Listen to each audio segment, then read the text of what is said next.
Okay વિદ્યાર્થી મિત્રો, હવે આપણે ભણવાના છે ચેપ્ટર નંબર 11 વિકિરણ અને દ્રવ્યનો દ્વૈત સ્વભાવ. તો આ ચેપ્ટરને આપણે એમસીક્યુ તરીકે આજે ભણવાના છે. આ જે છે આ ચેપ્ટરમાંથી કેટલા માર્ક્સનું આવે છે? તો જો ટોટલ જે માર્ક્સનું આવે છે તમારે 9 માર્ક્સનું આવશે. કેટલા માર્ક્સનું આવશે? 9. 9 માર્ક્સમાંથી જે એમસીક્યુ તમારા આવશે એ 3 એમસીક્યુ આવવાના છે. ઓકે, તો 3 એમસીક્યુ આવશે અને માર્ક્સ જે છે ટોટલ 6. ઓકે, તો થિયરી જે છે 6 માર્ક્સની આવશે, એમસીક્યુ 3 માર્ક્સના આવશે. 6 માર્ક્સ પ્લસ 3 એમસીક્યુ એટલે થયા 9, એટલે 9 માર્ક્સનું તમારે અહીંયા આ ચેપ્ટરમાંથી આવવાનું છે. ઓકે, સૌથી પહેલા એક વસ્તુ ધ્યાન આપો. બીજી એક વસ્તુ આ પેપર સ્ટાઇલ મુજબ મેં નોટિસ કરી છે કે આ ચેપ્ટરમાં જો તમે થિયરી નહીં કરો તો ચાલી જશે, ઓરમાં નીકળી જશે. તો એક ખુશખબરી એ છે આ ચેપ્ટર માટે કે આ ચેપ્ટરમાં જો તમે એક પણ થિયરી નહીં કરો, એક પણ દાખલો નહીં કરો, તો એમ સમજો કે 99% એ તમારે નીકળી જશે, એટલે ઓરમાં નીકળી જશે. કેમ કે તમારું જે પેપર છે 125 માર્ક્સનું આવવાનું છે. 125 માર્ક્સનું એમાંથી 50 તો એમસીક્યુ ફિક્સ આવશે. 75 માંથી 50 માર્ક્સનું લખવાનું છે. તો જે 25 વધારાના છે એક્સ્ટ્રા, એમાં આ ચેપ્ટર નીકળી જશે.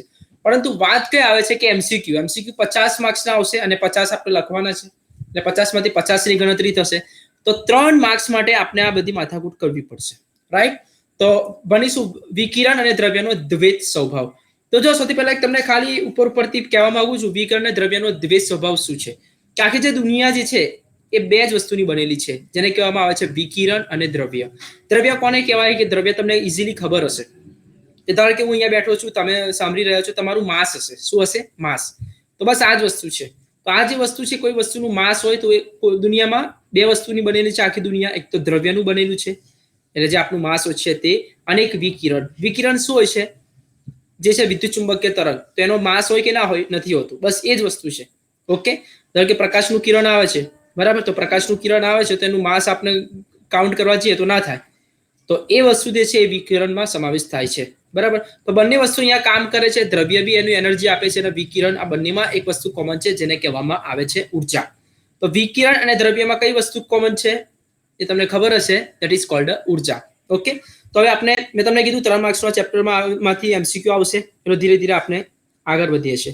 હવે તમને એ બી ખબર છે ધાતુ કોને કહેવાય, બરાબર? એટલે આ તો કંઈક એકદમ બેઝિક કન્સેપ્ટ છે કેમિસ્ટ્રીનો, બરાબર? ફિઝિક્સમાં આવે છે. હવે ધાતુમાં તમને ખબર હોય શું હોય? તો કે મુક્ત ઇલેક્ટ્રોન હોય. મુક્ત ઇલેક્ટ્રોન એટલે ફ્રી ઇલેક્ટ્રોન રહેલા હોય. તો ફ્રી ઇલેક્ટ્રોન ધાતુમાં રહેલા હોય છે. ઓકે, તો આ કન્સેપ્ટ તમને ઓલમોસ્ટ ખબર હોવો જોઈએ કે ધાતુ શું છે. ચલો નેક્સ્ટ આપણે વાત કરીએ. તો ધાતુ હોય કોઈ બી, એના અંદર શું રહેલું હોય છે? ઇલેક્ટ્રોન. હવે ઇલેક્ટ્રોન હોય, ધાતુમાંથી ઇલેક્ટ્રોન સરળતાથી પસાર થશે, રાઈટ? ધાતુમાંથી જે ઇલેક્ટ્રોન છે એ સરળતાથી પસાર થશે, એને જ કહેવામાં આવે છે વાહકતા. હવે જે સપાટી હોય, ધારો કે આ ધાતુની સપાટી છે, બરાબર? તો આ સપાટીમાંથી ઇલેક્ટ્રોન તો અંદર હોવાના જ છે. તેનો મતલબ આ ધાતુની સપાટીમાં જે ઇલેક્ટ્રોન છે એ ઇઝીલી બહાર જતા રહે નહીં, મતલબ સરકી નહીં જાય. યાદ રાખો, ધાતુની અંદર ઇલેક્ટ્રોન હોય, આ ઇલેક્ટ્રોનની અંદર આ ધાતુ જે છે સપાટી છે, સપાટીના અંદર શું રહેલા હોય? ઇલેક્ટ્રોન હોય. એ ઇલેક્ટ્રોન સરળતાથી બહાર મતલબ સરકી શકતા નથી. તો આ એકદમ બેઝિક કન્સેપ્ટ છે, થોડુંક ધ્યાન રાખવા જેવી બાબત છે. બીજું કંઈ આમાંથી કંઈ પૂછવા, આમાં કન્સેપ્ટમાંથી કંઈ પૂછવાના પણ નથી. તો આપણે સમજીએ. તો આના પરથી આપણે જે ભણવાના છે એ કદાચ આમાંથી એક એમસીક્યુ આવી શકે છે, જેને કહેવામાં આવે છે કાર્ય વિધેય. શું કહેવામાં આવે છે? તો કાર્ય વિધેય કોને કહેવાય? ત્યારે આપણે અહીંયા ભણીશું કાર્ય વિધેય. તો આમાંથી શું આવી શકે છે એ એમસીક્યુ તમને બતાવીશ. તો યાદ રાખો, કાર્ય વિધેયને કહેવામાં આવે છે, ઇંગ્લિશમાં કહેવામાં આવે છે વર્ક ફંક્શન. વર્ક ફંક્શન કહેવામાં આવે છે.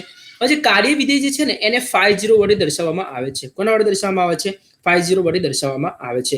હવે આ જે કાર્ય વિધેય જે છે એનો એકમ જે આવશે એ EV આવશે, ઇલેક્ટ્રોન વોલ્ટ આવશે, રાઈટ? હવે 1 ઇલેક્ટ્રોન વોલ્ટ એટલે કેટલા થાય તમને ખબર જ છે. 1 EV ઇક્વલ ટુ 1.6, બરાબર? 1.602 બી લખી શકો, ગુણ્યા 10⁻⁻⁹, બરાબર? અને આ જે આવશે એ જૂલમાં આવશે, રાઈટ? ઇલેક્ટ્રોન વોલ્ટ છે એટલા માટે.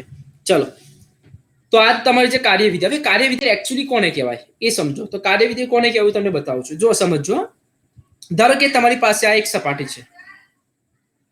આ સપાટીમાં શું રહેલું હોય? ઇલેક્ટ્રોન રહેલા હોય. હવે હું શું કરું છું કે અહીંયાથી હું છે ને પ્રકાશ, અહીંયા એક ઇલેક્ટ્રોન છે એમ સમજો, અહીંયા જે બતાવું છું ત્યાં ઇલેક્ટ્રોન છે. મને શું કરવું છે? આ ઇલેક્ટ્રોનને બહાર કાઢવો હોય તો શું કરવું પડે? તો આ ઇલેક્ટ્રોનને બહાર કાઢવા માટે કઈ મેથડ યુઝ કરી? હું ફોર એક્ઝામ્પલ અહીંયા શું કરું છું? પ્રકાશનું કિરણ અહીંયા આપાત કરીશ. શું આપાત કરીશ? પ્રકાશનું કિરણ. પ્રકાશનું કિરણ જેવું અહીંયા આપાત કરીશ તો ઇલેક્ટ્રોન ધારો કે અહીંયાથી બહાર નીકળી ગયો. કઈ નીકળી ગયો? બહાર. તો જ્યારે પ્રકાશનું કિરણ ધાતુની સપાટી પર આપાત કરવામાં આવે છે, બરાબર, તો ઇલેક્ટ્રોનને જે બહાર નીકળે છે એને લઘુત્તમ ઉર્જાની જરૂર પડે. ફોર એક્ઝામ્પલ સમજો, આ ધાતુની સપાટી છે, વચ્ચે અહીંયા ઇલેક્ટ્રોન છે, આ ઇલેક્ટ્રોનને બહાર કાઢવો હોય, આ ઇલેક્ટ્રોનને બહાર કાઢવા માટે લઘુત્તમ ઉર્જા, ફોર એક્ઝામ્પલ તમને કહું, મને ઉર્જા આપવી પડે છે, ધારો કે ટોટલ મારી પાસે ઉર્જા છે 10 ઇલેક્ટ્રોન વોલ્ટ. કેટલી ઉર્જા છે? ધારો કે ટોટલ મારી પાસે છે 10 ઇલેક્ટ્રોન વોલ્ટ. હવે હું 1 ઇલેક્ટ્રોન વોલ્ટ ઉર્જા આપું છું તો નથી નીકળતું, 2 ઇલેક્ટ્રોન વોલ્ટ ઉર્જા આપું છું તો પણ નથી નીકળતું, 3 ઇલેક્ટ્રોન વોલ્ટ ઉર્જા આપું છું તો પણ બહાર નહીં નીકળે. એમ સમજો કે 4 ઇલેક્ટ્રોન વોલ્ટ પર આ જે સપાટીમાંથી અહીંયા બહાર આવી ગયો. કઈ આવી ગયો? બસ આને જ કહેવામાં આવે છે કાર્ય વિધેય. ખબર પડી ગઈ? તો હું મારી પાસે ટોટલ ધારો કે 10 ઇલેક્ટ્રોન વોલ્ટની કેપેસિટી છે, પરંતુ કેટલા આપું છું? 4 ઇલેક્ટ્રોન વોલ્ટ. બરાબર. તો જો વ્યાખ્યા શું આવે? ધાતુની, આ સમજો, ફરી એક વખત કહું છું, આ તમારી પાસે સર્કલ છે, વોટેવર ધાતુ છે, સપાટી છે, ધાતુની સપાટીમાંથી ઇલેક્ટ્રોનને બહાર કાઢવા માટે આપવી પડતી, યાદ રાખો આ શબ્દ લખું છું, ધેટ ઇઝ કોલ્ડ લઘુત્તમ. કયો? લઘુત્તમ. ધાતુની સપાટીમાંથી ઇલેક્ટ્રોનને બહાર કાઢવા માટે આપવી પડતી લઘુત્તમ ઉર્જાને શું કહેવામાં આવે છે? કાર્ય વિધેય. આ ખાસ યાદ રાખજો. લઘુત્તમ શબ્દ એક્ઝામમાં આવી શકે છે. કાર્ય વિધેય માટે નીચેના પૈકી કયો શબ્દ જવાબદાર છે? મતલબ કેટલી ઉર્જા આપવી પડે છે? ઇન શોર્ટ લઘુત્તમ તમે અહીંયા લખી શકો છો. તો વ્યાખ્યા શું આવે? ધાતુની સપાટીમાંથી ઇલેક્ટ્રોનને બહાર કાઢવા માટે આપવી પડતી લઘુત્તમ ઉર્જા. હવે ક્વેશ્ચન કેવો છે ખબર છે? ધારો કે હું તમને કહું એકચ્યુઅલી કાર્ય વિધેય કોને કહેવાય, તો ધારો કે હું આ જગ્યાએથી સમજજો, એકદમ ઈઝી રહેશે આજનો કન્સેપ્ટ, મજા આવશે તમને. ટોટલી ધ્યાન અહીંયા આપજો. ઓકે, અને કઈ ડિફિકલ્ટી હોય તો મને પૂછી લેજો. અચ્છા, તો હું શું કરું છું? અહીંયાથી પ્રકાશને આપું છું અહીંયા, બરાબર, અને અહીંયા ઇલેક્ટ્રોન છે. તો ધારો કે મેં તો આપ્યો 10 ઇલેક્ટ્રોન વોલ્ટ. કેટલા ટોટલ કેટલા આપ્યા? 10 ઇલેક્ટ્રોન વોલ્ટ. પરંતુ અહીંયાથી અહીંયા નીકળવા માટે કેટલા ઇલેક્ટ્રોનની જરૂર પડે છે? મેં કેટલા કીધા? 4 ઇલેક્ટ્રોન વોલ્ટ. તો એકચ્યુઅલી કાર્ય વિધેય આને કહેવાય, ટોટલને ના કહેવાય. તો 10 ઇલેક્ટ્રોન વોલ્ટ કાર્ય વિધેય નહીં કહેવાય. કેટલું કહેવાશે? 4 ઇલેક્ટ્રોન વોલ્ટ કાર્ય વિધેય આપેલું કહેવાય. યાદ રાખજો. ઓકે, તો આ ખાસ યાદ રાખો. તો અહીંયાથી કયો શબ્દ પૂછાય, કયો એમસીક્યુ આવી શકે કે કાર્ય વિધેયનો એકમ ખાલી જગ્યા છે? તો યાદ રાખો, કાર્ય વિધેયનો એકમ કયો આવી શકે છે? Electron volt. તો આ ખાસ યાદ રાખજો કે કાર્ય વિધેયનો જે એકમ છે ઇલેક્ટ્રોન વોલ્ટ આવી શકે છે. અચ્છા, એની વેલ્યુ તો તમને ખબર જ છે. અચ્છા, હવે લઘુત્તમ શબ્દ પર ખાસ ધ્યાન આપો. કાર્ય વિધેય માટે ખાલી જગ્યા ઉર્જા આપવી પડે છે, તો કેટલી લઘુત્તમ ઉર્જા આપવી પડે છે? ઓકે, તો આ બાબત છે તે અહીંયા ખાસ ધ્યાનમાં રાખવા જેવી બાબત છે. હવે આપણે આગળ ભણવાના છે. ઓકે, કે ધાતુની સપાટીમાંથી ઇલેક્ટ્રોનને બહાર કાઢવા માટેની કેટલી મેથડ છે, બરાબર. તો આપણે એ ભણીશું, ટોટલ મેથડની વાત કરીશું. તો મેથડ કેટલી છે? કોની મેથડની વાત કરું છું?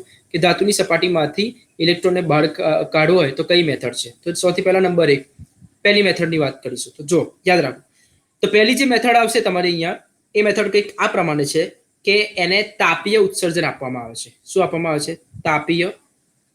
તાપીય ઉત્સર્જન. બરાબર. હવે તાપીય ઉત્સર્જન કોને કહેવાય સમજાવું છું. ખાલી એ નામ જે છે મેન છે, બાકી હું તમને સમજાવું છું. ધારો કે આમ સમજો કે તમારા ઘર છે, ફોર એક્ઝામ્પલ તમારા ઘરમાં એક બલ્બ છે, જે પીળો બલ્બ આવે છે, તમને ખબર હશે. હવે પીળો બલ્બ જે છે એ શું આપે છે? તમને ખબર છે, લાઇટ આપે છે.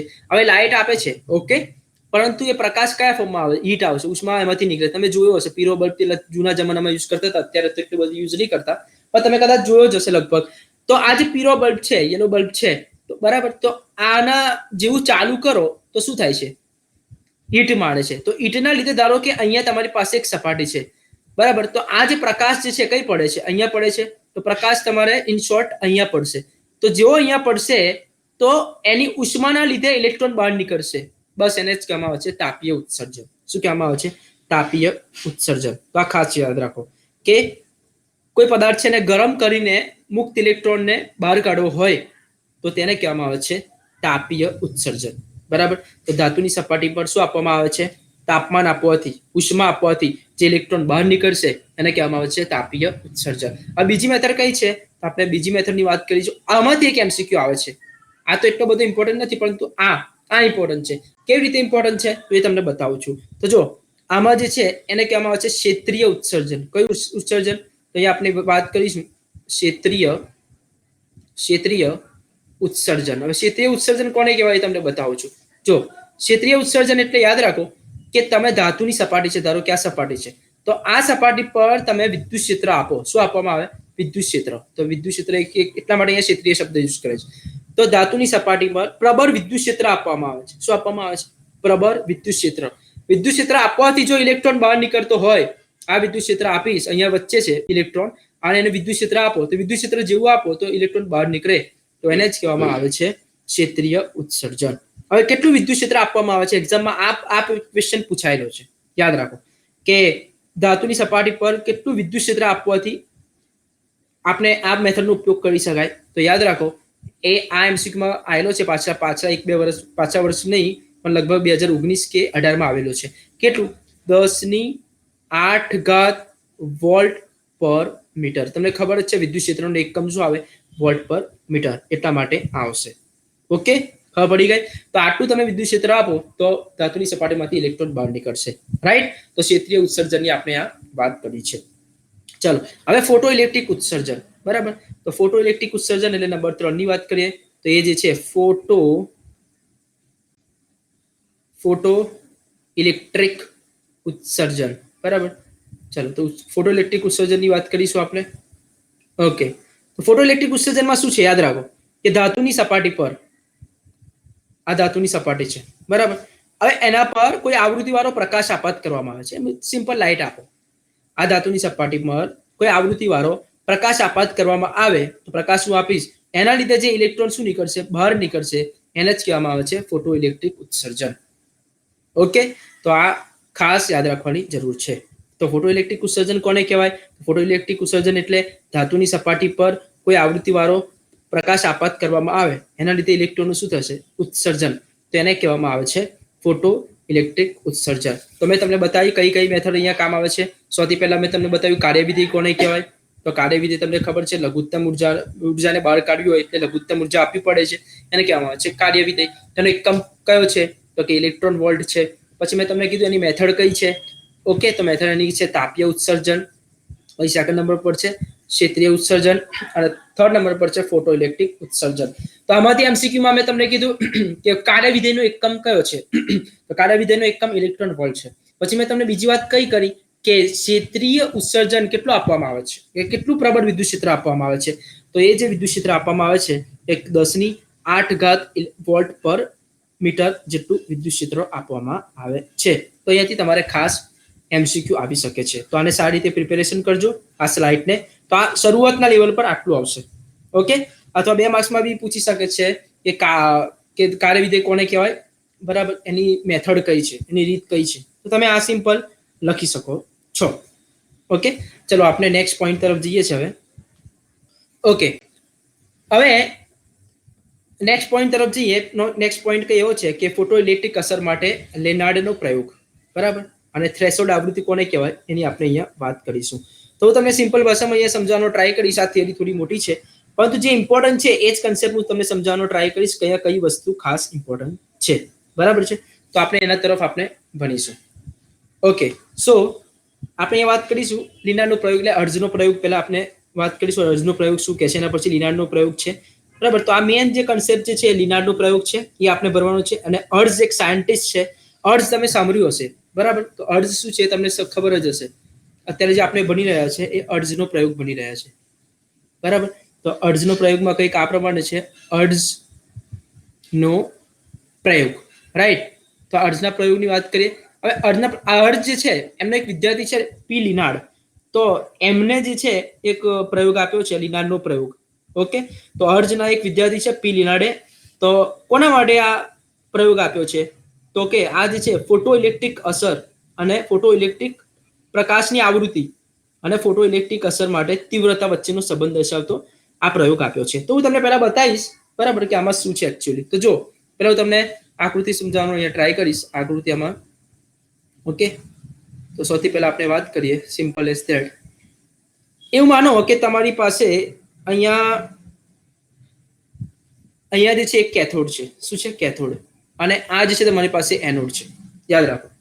ઓકે, અને આ તમારી પાસે ક્વાર્ટ્ઝની એક વિન્ડો છે, એમ સમજો કે આ વિન્ડો હું અહીંયા સેટ કરું છું, બરાબર. અને આ શૂન્યાવકાશનું ચેમ્બર છે. આ ચેમ્બર છે એક ટાઈપનું, બરાબર. તો આ બધું કેમિસ્ટ્રીમાં તમે ભણી ગયા છો. આ એક ચેમ્બર છે, સમજજો. ફરી એક વખત કહું છું, અહીંયાથી છે ને પ્રકાશને આપાત કરવામાં આવે છે. શું કરવામાં આવે છે? પ્રકાશને આપાત. તો અહીંયાથી તમે પ્રકાશને આપાત કરો, એક ક્વાર્ટ્ઝની વિન્ડો આવશે. ઓકે, હવે આ પ્રકાશને આપાત કરો, એ પ્રકાશ કયો આવશે? પારજામની પ્રકાશ. કયો પ્રકાશ આવશે? તો આ જે છે એ પાર જાંબલી પ્રકાશ, બરાબર. તો એ લખીશ પાર જાંબલી પ્રકાશ, સમજજો. તો આ શું છે?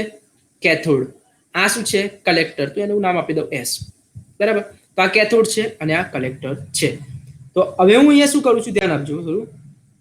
હું અહીંયા કંઈક એવું આ ટાઈપનું કરીશ કે એમ સમજો કે અહીંયા હું જોઈન કરીશ વોલ્ટ મીટર. કોને જોઈન કરીશ? વોલ્ટ. ઓકે. હવે અહીંયા શું કરીશ? તો અહીંયા એક પોઈન્ટ આવશે જે કંઈક આ પ્રમાણે આવશે. ઓકે. અને અહીંયા એક સ્વિચ મૂકવામાં આવે છે. કઈ સ્વિચ? Main switch.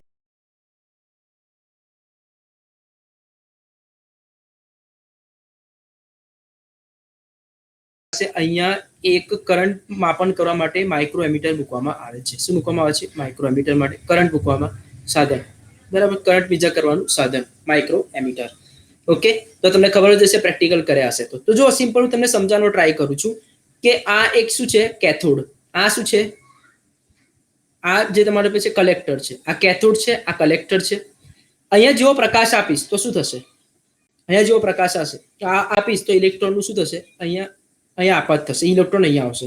હવે ઇલેક્ટ્રોન અહીંયા આવશે, બરાબર. તો આખી એક પ્રોસેસ થશે, એના લીધે વોલ્ટેજ મેજર કરશે. હવે બીજી એક વસ્તુ સમજાવું. આ શું છે? આ રોટેટરી સ્વિચ. રોટેટરી સ્વિચ કોને કહેવાય? તો રોટેટરી સ્વિચ એટલે તમને ખબર હશે કે આપણે મેન સ્વિચ હોય છે એ ટાઈપનું એક ઘોડા ટાઈપ સ્વિચ હોય છે. ઉપરની તરફ એટલે ઓન થાય, નીચેની તરફ એટલે ડાઉન થાય, બરાબર. બંને સાઈડની જે સ્વિચ હોય છે, 2 વે સ્વિચ, એને કહેવામાં આવે છે રોટેટરી સ્વિચ કહેવામાં આવે છે. ઓકે. તો હું અહીંયા શું કરીશ? સિમ્પલ જો અહીંયાથી એક બેટરી લઈ લઈશ, બરાબર. અને આ માઇનસ લઉં અને આ પ્લસ લઉં તો અહીંયા બેટરી વી આપવામાં આવે છે, વોલ્ટેજ આપવામાં આવે છે, ઇન શોર્ટ. ચલો હવે જો ધ્યાન આપજો, મુદ્દાથી સમજાવું છું ને ખાસ ધ્યાન આપજો, બરાબર. ફરી એક વખત કહું છું, આ તમારી પાસે કેથોડ છે, આ કલેક્ટર છે. અહીંયા પ્રકાશને આપાત કરશો. કયો પ્રકાશ? પારજાંબલી પ્રકાશને આપાત કરો તો તમને ખબર હશે કે આ જે સી છે એટલે કેથોડ છે, અહીંયા આપાત થશે પ્રકાશ, બરાબર. જો પ્રકાશ આપાત કરશો એટલે ઇલેક્ટ્રોનનું શું થશે? ઉત્સર્જન થશે. એટલે ઇલેક્ટ્રોનની દિશા કંઈક આ બાજુ આવશે. ચલો હવે નેક્સ્ટ.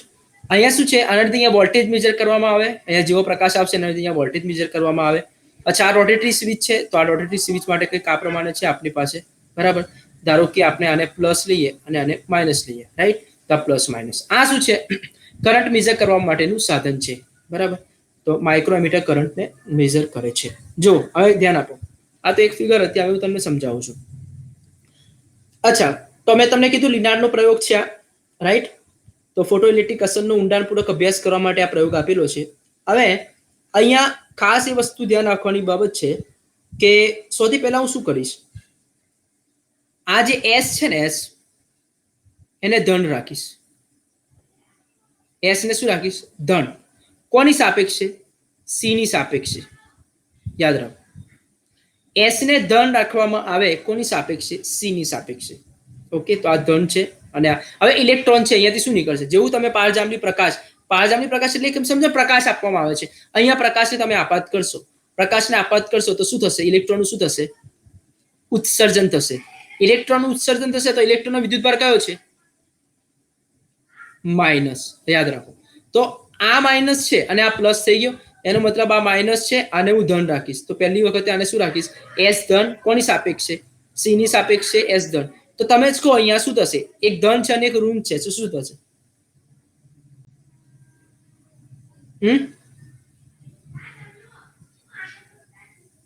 આ એસ ધન, યસ. અને સી શું છે?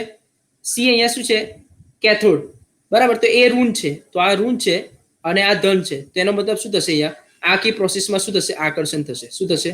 તો અહીંયા થશે આકર્ષણ, બરાબર. તો આકર્ષણ થશે.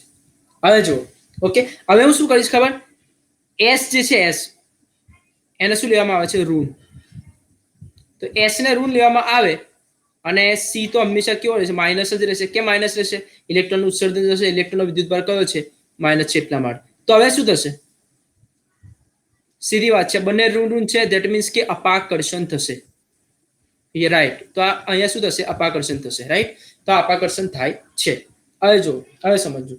તો સૌથી પહેલા આ પ્રયોગ કેમ આપવામાં આવ્યો એ આપણે સમજીએ. તો ફોટો ઇલેક્ટ્રિક અસર માટે આ લિનાર્ડ નામના સાયન્ટિસ્ટ આ પ્રયોગ કર્યો અને એમાં એવું હતું કે તીવ્રતા, યાદ રાખો, જો આ જે શબ્દ છે ને મેન છે, તીવ્રતા, બરાબર. આ ખાસ. અને ગતિ ઉર્જાનો અભ્યાસ કર્યો. કોનો અભ્યાસ કર્યો? તીવ્રતા અને ગતિ ઉર્જાનો અભ્યાસ કર્યો. તો અહીંયા લખાશે ગતિ ઉર્જાનો અભ્યાસ કર્યો. ઓકે, તીવ્રતા અને ગતિ ઉર્જાનો અભ્યાસ. તો અહીંયા લખાશે ગતિ ઉર્જાનો અહીંયા અભ્યાસ કરવામાં આવે છે. ઓકે, આ પ્રયોગમાં તો તીવ્રતા અને ગતિ ઉર્જાનો અભ્યાસ કરવામાં આવે છે. ઓકે, કોનાથી? આ લીડાના પ્રયોગથી તો ઊંડાણપૂર્વક અભ્યાસ કર્યો. હવે લખાણ કેવી રીતે લખાશે જો ધ્યાન આપજો. હવે લખાણ કંઈક આ પ્રમાણે લખાશે, યાદ રાખો. જ્યારે સી ની સાપેક્ષે, અહીંયા જુઓ ફિગરમાં જુઓ, જ્યારે સી ની સાપેક્ષે એસ એ ધન હોય, જ્યારે સી ની સાપેક્ષે એસ ધન વિદ્યુત ભાર એટલે ધન વિભવ હોય ત્યારે શું થશે? તમને બતાવ્યું મેં, આકર્ષણ થાય છે. રાઈટ.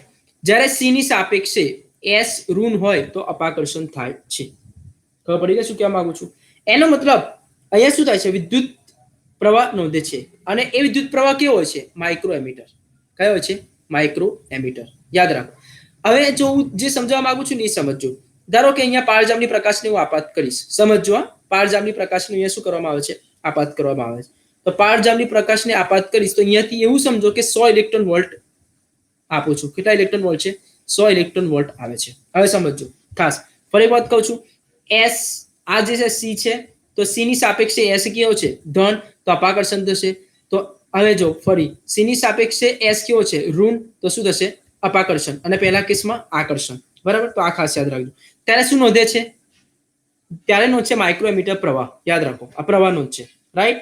ઓકે, હવે જો નેક્સ્ટ જે સમજાવું છું એટલે આ તમને અપાકર્ષણ આકર્ષણ વાળો ટોપિક આઈ હોપ કે સમજ પડી ગઈ હશે. હવે જે નેક્સ્ટ પોઈન્ટ જે છે એ ખાસ ઇમ્પોર્ટન્ટ છે. જોજો, હું અહીંયા કેટલા ઇલેક્ટ્રોન વોલ્ટ અહીંયાથી નીકળે છે? 100 ઇલેક્ટ્રોન વોલ્ટ. કેટલા ઇલેક્ટ્રોન વોલ્ટ નીકળે છે? 100 ઇલેક્ટ્રોન વોલ્ટ. તો 100 ઇલેક્ટ્રોન વોલ્ટ નીકળશે એટલે મારે આકૃતિ કંઈક આ પ્રમાણે આવશે. હું તમને સમજાવવાનો અહીંયા ટ્રાય કરું છું. જો ફોર એક્ઝામ્પલ એમ સમજો કે આ તમારી પાસે એક ગ્રાફ આપણે ડ્રો કરીને બતાવો તમને. અહીંયા ટોટલ કેટલા ઇલેક્ટ્રોન છે? 100 ઇલેક્ટ્રોન વોલ્ટ. રાઈટ. તો આપણે સૌથી પહેલા આપણે જે વી આને લઈ લો તમારે વી. બરાબર. ઓકે, તો હું શું કરું છું? ટોટલ કેટલા ઇલેક્ટ્રોન છે? 100 ઇલેક્ટ્રોન વોલ્ટ. અને અહીંયાથી 50 ઇલેક્ટ્રોન આપું છું. સમજજો, અહીંયાથી કેટલા ઇલેક્ટ્રોન વોલ્ટ છે? 100 ઇલેક્ટ્રોન વોલ્ટ. અહીંયાથી કેટલા ઇલેક્ટ્રોન આપું છું? 50. હવે આ ધન છે અને આ ઋણ છે, શું થશે? બતાવો. આકર્ષણ થાય. આકર્ષણ થાય એનો મતલબ શું થાય? આ ઋણ છે, આ ધન છે, આ ઋણ, આ અવાજ આવે છે બધાને? ઓકે ઓકે, ફરી એક વખત. આયશા, કોઈ ડિફિકલ્ટી છે? ઓકે ઓકે ઓકે, એનો મતલબ સમજો આ ઋણ છે, આ ધન છે, તો આકર્ષણ થશે. અહીંયા કેટલા ઇલેક્ટ્રોન છે? 100 ઇલેક્ટ્રોન વોલ્ટ. અહીંયા હું કેટલા આપું છું? 50. તો મને બતાવો કેટલા આકર્ષણ થશે? અહીંયા 100 છે, અહીંયા 50 છે. 50 જ થાય, કેમ કે ભલે અહીંયા 100 છે, અહીંયા ધન તો 50 આવે છે ને, તો 50 ને જ આકર્ષણ થશે. એટલે એમ સમજો કે તમારે અહીંયા 50 મને કંઈક મળશે. ખબર પડે છે શું કહેવા માંગુ છું? એટલે તમારો જે ગ્રાફ હશે કંઈક આ પ્રમાણે જશે. હવે જો નેક્સ્ટ 50 ની જગ્યાએ હવે 60 કરી દો તો કેટલા થશે? બતાવો. 50 ને હવે 60 રાખો, 60 જ થશે. એટલે કંઈક આ પ્રમાણે તમારો ગ્રાફ જશે. આ 50 છે, આ 60, આ 70, 80, 90, 100. હવે ઓકે, હવે 80 કરી દો તો કેટલા આવશે? અહીંયા આકર્ષણ કેટલા થશે? 80 નું થશે. બરાબર. હવે પાછા તમે 100 કરી દો. ચલો, તો 100 કરી દો તો કેટલા થશે? સીધી વાત છે, 100 થવાના છે. એનો મતલબ તમને કઈ આ પ્રમાણે કઈ છે ને ગ્રાફ મળે છે. જો આ પ્રમાણે. રાઈટ. હવે સમજો, હવે હું 150 કરી દો. હવે શું થશે? બતાવો. અહીંયા 100 છે, અહીંયા 150. બસ, વેરી ગુડ. એનો મતલબ અહીંયા 100 માઇનસમાં છે, અહીંયા 100 પ્લસમાં છે. તો આકર્ષણ કેટલાનું થશે? અહીંયા 100 હોય બરાબર, તો અહીંયા બી 100 નું જ થશે. યાદ રાખો. તો તમારો ગ્રાફ જે ગમે તેટલાય આપશો એટલો મતલબ એને કેવો રહેશે? અચર જ રહેશે. કેવો રહેશે? અચર જ રહેશે. ઓકે, તો આ ખાસ યાદ રાખો. પછી ધારો કે 200 આપો. અહીંયા તો 100 જ છે, પણ અહીંયા તમે કેટલા આપો છો? 200. તો 100 નું જ થશે. 100, કેમ કે આ ઋણ 100 છે, તો આ ધન બી કેટલા? 100 ને જ આકર્ષણ કરશે અને બીજાને અપાકર્ષણમાં કાઢી નાખશે. બરાબર. તો તમારો એક આ ટાઈપનો એક ગ્રાફ આવશે. હવે શું કરું છું? પણ એમાં શું છે ખબર? મેં તમને કીધું કે એસ ની સી ની સાપેક્ષે એસ કેવો છે? ધન. ત્યારની વાત છે. હવે એસ ની સાપેક્ષે ધ્યાન આપજો, સી ની સાપેક્ષે એસ ને ઋણ રાખવામાં આવે તો શું થાય? સી ની સાપેક્ષે એસ ને ઋણ રાખવામાં આવે તો અપાકર્ષણ થાય. હવે શું થશે યાદ રાખો. હવે એમ સમજો કે આ 50 હતા. કેટલા હતા? 50. એની જગ્યાએ 40 કરી દો. શું થશે? અને મેં શું કર્યું? આને માઇનસમાં લઈ લીધો. શેમાં લઈ લીધો? માઇનસમાં. તો હવે બતાવો શું થશે?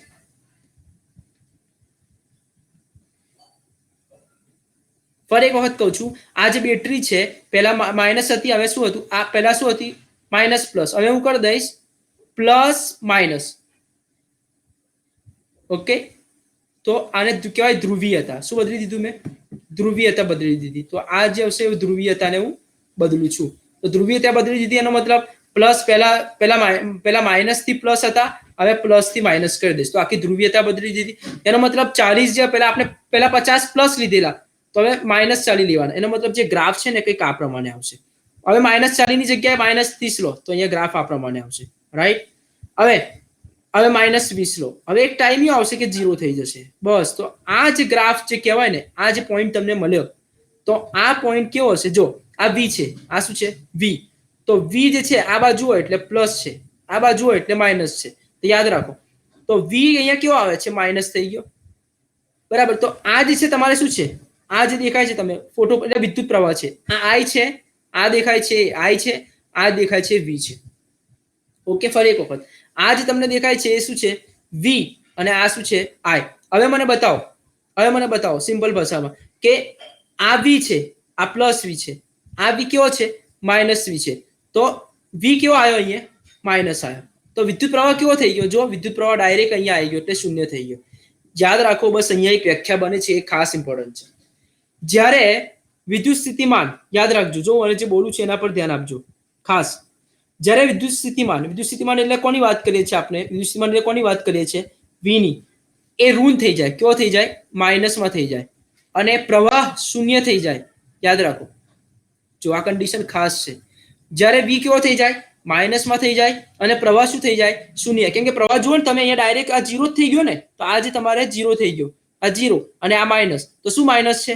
v minus. i કેવો છે? એ નીચે એટલે આ 0 થઈ ગયો. તો જ્યારે વિદ્યુત સ્થિતિમાન માઇનસ હોય, વિદ્યુત પ્રવાહ શૂન્ય હોય, આ જે કન્ડિશન છે એને કહેવામાં આવે છે સ્ટોપિંગ પોટેન્શિયલ. શું કહેવામાં આવે છે? Stopping potential. તે યાદ રાખો. ત્યાં હું લખું છું સ્ટોપિંગ પોટેન્શિયલ. તો આ ખાસ શબ્દ એક નવો આવ્યો જે યાદ રાખો. તો સ્ટોપિંગ પોટેન્શિયલ કોને કહેવાય? તો સ્ટોપિંગ પોટેન્શિયલ તમને લખવું હોય તો કંઈક આ પ્રમાણે લખી શકો છો કે જ્યારે v જે છે વિદ્યુત સ્થિતિમાન એ શું થઈ જાય? નેગેટિવ થઈ જાય. અને વિદ્યુત પ્રવાહ શું થઈ જાય? શૂન્ય થઈ જાય. તો આ લઘુત્તમ ઋણ વિદ્યુતભારને સ્ટોપિંગ પોટેન્શિયલ કહેવામાં આવે છે. ઓકે, હવે જો તો આ જે વસ્તુ જે છે એ કોનો ખ્યાલ આપે છે? યાદ રાખો. હવે જે ખબર પડી ગઈ, આઈ હોપ કે બધાને ખબર પડી ગઈ હશે. આ જે વસ્તુ જે ખ્યાલ આપે છે એ ગતિ ઉર્જાનો ખ્યાલ આપે છે. કોનો ખ્યાલ આપે છે? ગતિ ઉર્જા. યાદ રાખો. તો ગતિ ઉર્જા એટલે k = 1/2 mv² નો ખ્યાલ આપે છે. ઓકે, તો અહીંયાથી આ જ ફોર્મ્યુલા છે, અહીંયાથી ઘણા બધા આપણે દાખલા સોલ્વ કરીશું, MCQ સોલ્વ કરીશું. અહીંયા આપણે ભણ્યા આ ચેપ્ટરમાં શરૂઆતમાં કે વર્ક ફંક્શન કોને કહેવાય? તો k નો જે એકમ હતો તમને યાદ હોય તો EV0. એટલે વર્ક ફંક્શનનો જે એકમ હતો k નો નહીં, સોરી, EV0 એ કોનો એકમ છે? Work function. તો k ની જગ્યાએ આપણે EV0 લખીશું. EV0 = 1/2 mv². એટલે એક ફોર્મ્યુલા બની એને સમીકરણ નંબર 1 નામ આપી દઈએ. તો એક આ ફોર્મ્યુલા તમારી ખાસ કામની છે. ઓકે, ફરી એક વખત કહું છું, યાદ રાખો. સ્ટોપિંગ પોટેન્શિયલ કોને કહેવાય? સ્ટોપિંગ પોટેન્શિયલ એટલે v કેવો થઈ જાય? નેગેટિવ થઈ જાય. વિદ્યુત પ્રવાહ શૂન્ય થઈ જાય. આ જે કન્ડિશન છે એને સ્ટોપિંગ પોટેન્શિયલ કહેવામાં આવે છે. ઓકે, અને આ મેં તમને કીધું એ લખવાનું. બરાબર. પછી આના ફિગર છે, મેં તમને સમજાવી દીધું. આ કેથોડ, આ જે છે કેથોડ છે, અને આ શું છે? કલેક્ટર. તો કેથોડ પર શું થાય છે? ઇલેક્ટ્રોનને ઉત્સર્જન થાય. એટલે ઇલેક્ટ્રોન આવશે અને પછી અહીંયાથી ઉત્સર્જન થશે અને અહીંયા કલેક્ટર પર જમા થશે. કલેક્ટ એટલે જમા કરવું. આપણે કહેતા કલેક્ટર એમ. તો કલેક્ટર શબ્દ જ એના માટે છે. કલેક્ટ એમ કે ને પેપર કલેક્ટ કરી દો. પેપર કલેક્ટ કરી દો એટલે જમા કરી લો. એ તો અહીંયા ઇલેક્ટ્રોનનું શું થાય છે? કલેક્ટ થાય છે. યાદ રાખો. એટલા માટે અહીંયા કલેક્ટર કહેવામાં આવે છે. v શું છે? એ વોલ્ટેજનું મેઝરમેન્ટ કરશે. આ શું છે?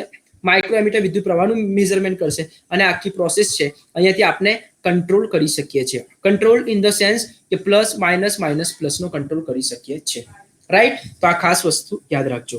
ચલો, અમુક મુદ્દા અમે બતાવું છું તમને. આપણે એમસીક્યુ માટેની તૈયારી કરીએ છીએ તો હું એટલું જ ટ્રાય કરીશ કે તમારો એમસીક્યુ માટેનો પોર્શન કવર થાય.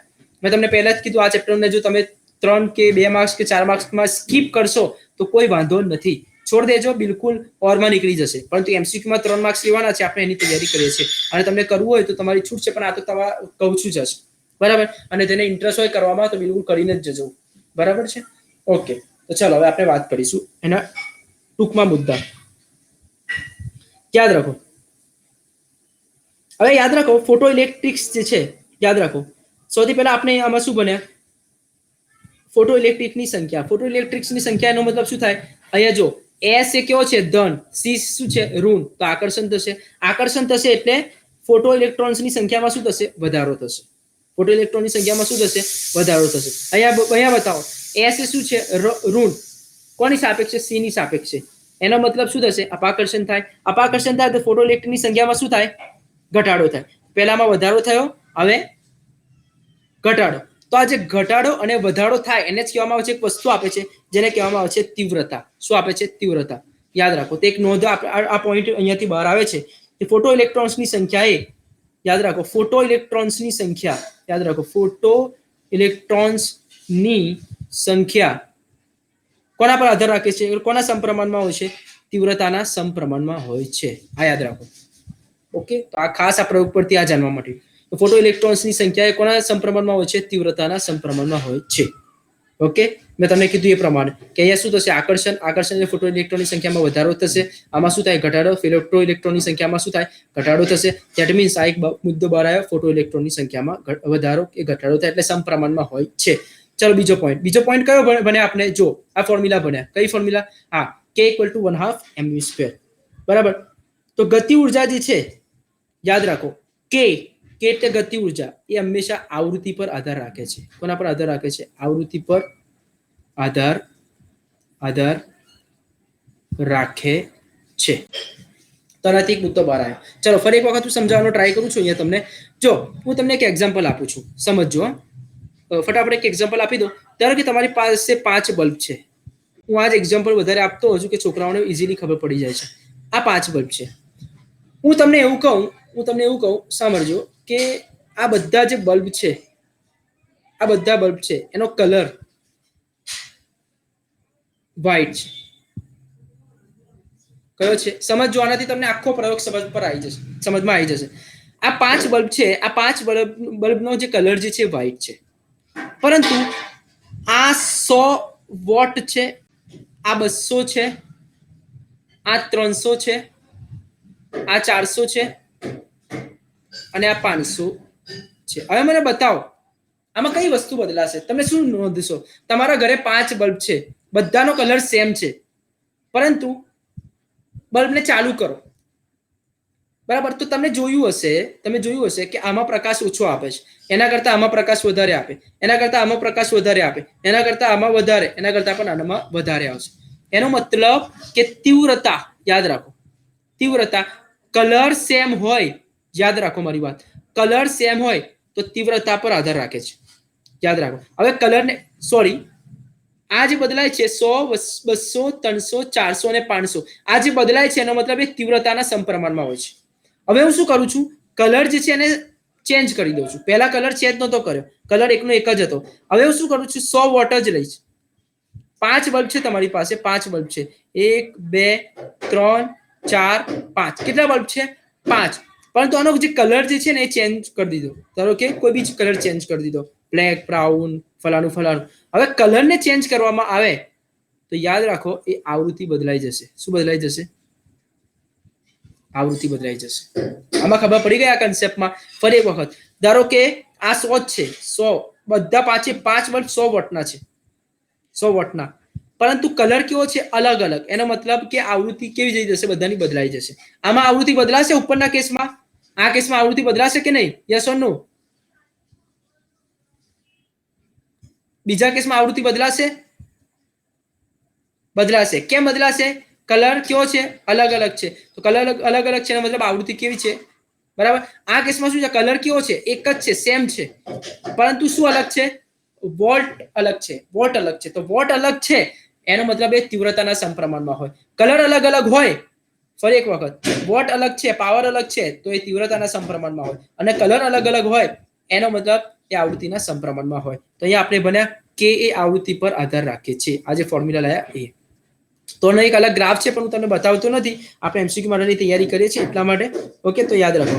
અચ્છા, ફોટો ઇલેક્ટ્રિક અસર માટે બીજી વસ્તુ યાદ રાખો. હા, અહીંયાથી ઇલેક્ટ્રોન એક જગ્યાએથી એટલે મતલબ સી થી એસ પર આવશે. યાદ રાખો, એમસીક્યુ માટે કદાચ પૂછાઈ શકે છે. યાદ રાખો. શું કીધું મેં તમને? જ્યારે અહીંયાથી અહીંયા ઇલેક્ટ્રોન આવશે તે વખતે લાગતો સમયગાળો કેટલો હશે? તો એ જે છે એને લાગતો સમયગાળો 10⁻⁹ સેકન્ડ હોય છે. બરાબર, 10⁻⁹ સેકન્ડ જોવા મળે છે. ઓકે, કોની વાત કરી? અહીંયાથી અહીંયા આવવા માટે લાગતો સમયગાળો. તો આ ખાસ યાદ રાખજો. ફરી એક વખત કહું, કોના પર આધાર રાખે છે? ફોટો ઇલેક્ટ્રોનની સંખ્યા. ફોટો ઇલેક્ટ્રોનની સંખ્યા એટલે કેસ 1. કે આવૃત્તિ પર આધાર રાખે છે એટલે કે એટલે ગતિ ઉર્જા. કોના પર આધાર રાખે છે? આવૃત્તિ પર, એટલે આ કેસ. ખબર પડી ગઈ? યસ કે નહીં? તો ફિગર કેવી રીતે, આકૃતિ કેવી રીતે આવશે? ફિગર કંઈક આ પ્રમાણે આવશે. જો ફિગર કંઈક, જો સમજાવી દઉં છું, વાંધો નથી. જો આ ફિગરને જો, આકૃતિને જો, આમાં શું કર્યું આપણે? 100 લીધા. આ 100 વોટ લીધા. કેટલા લીધા? 100. સમજો, 100. હવે ધારો કે 200 કરી દો તો કંઈક આ પ્રમાણે જશે. તો અહીંયા શું થશે? અહીંયા જે છે પોઈન્ટ તો એક જ આવશે. ધારો કે આ 100 હતા, આ 200 હતા, બરાબર. હવે ધારો કે 300 કરી દો તો બી આ પ્રમાણે આવશે. હવે ધારો કે 50 કરી દો, આવૃત્તિ કેટલી કરી દો? 50. તો કંઈક આ પ્રમાણે જશે. પરંતુ આ બધાનું પોઈન્ટ કઈ મળશે? એક જ. તો આ પોઈન્ટ મળશે. તો આ કોના પર આધાર રાખે છે? એના પરથી એવું નક્કી થયું કે આ જ છે એ તીવ્રતા પર આધાર રાખે છે. કોના પર આધાર રાખે છે? તીવ્રતા પર આધાર રાખે છે. યાદ રાખો, તીવ્રતા પર આધાર રાખે છે. ચલો, હવે આપણે વાત કરીશું આવૃત્તિનો પ્રયોગ. તો આવૃત્તિનો પ્રયોગ કેવી રીતે છે જો તમને બતાવી દઉં. આવૃત્તિનો પ્રયોગ કંઈક આ પ્રમાણે આવશે. હવે મને એવું કહો, બીજા કેસમાં કઈ વસ્તુ સમાન છે? બતાવો. બીજા કેસમાં શું સમાન છે?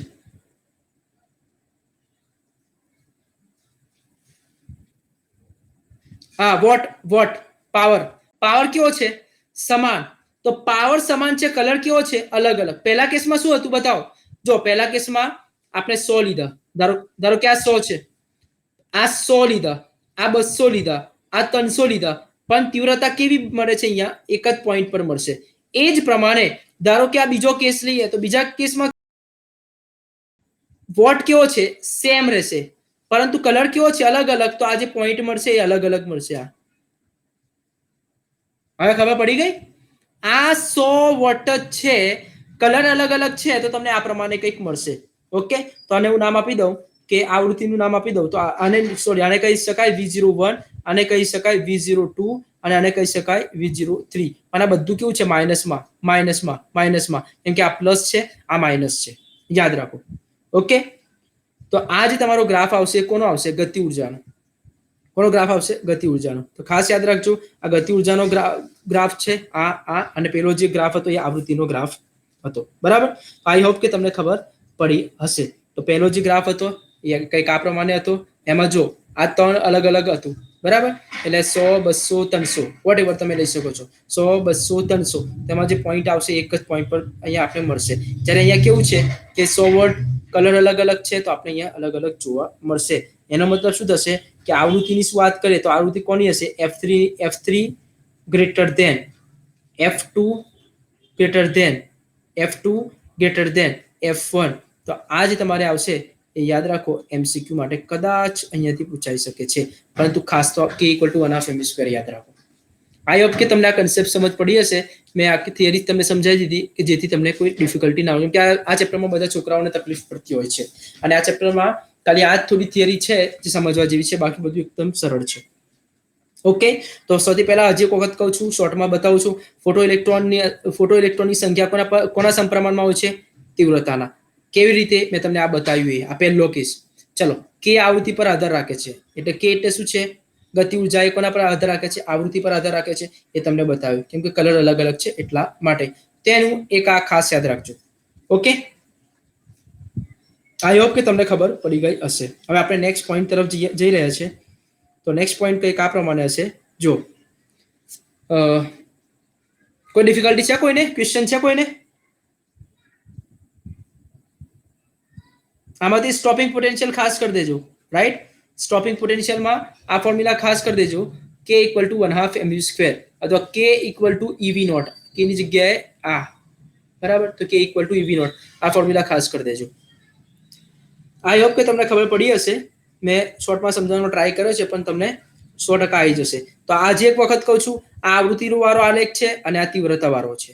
તીવ્રતા કેમ તીવ્રતા, કે તમે 5 બલ્બ છે, કલર સેમ છે, તો તમને એકમાં લાઇટ ઓછી આપશે, બીજામાં વધારે, ત્રીજામાં એના કરતા વધારે.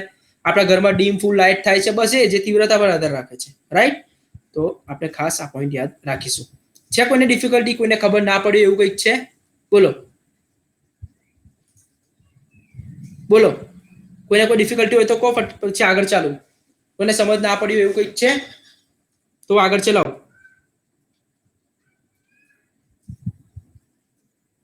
વેરી ગુડ, ચલો. ઓકે, તો હવે જે છે આમાંથી ખાસ દાખલા માટેની આપણે તૈયારી કરીશું. આ જે છે, તો આ જે ટોપિકનું નામ છે ફોટો ઇલેક્ટ્રિક અસર માટે આઇન્સ્ટાઈનની સમજૂતી, બરાબર. તો ફોટો ઇલેક્ટ્રિક અસર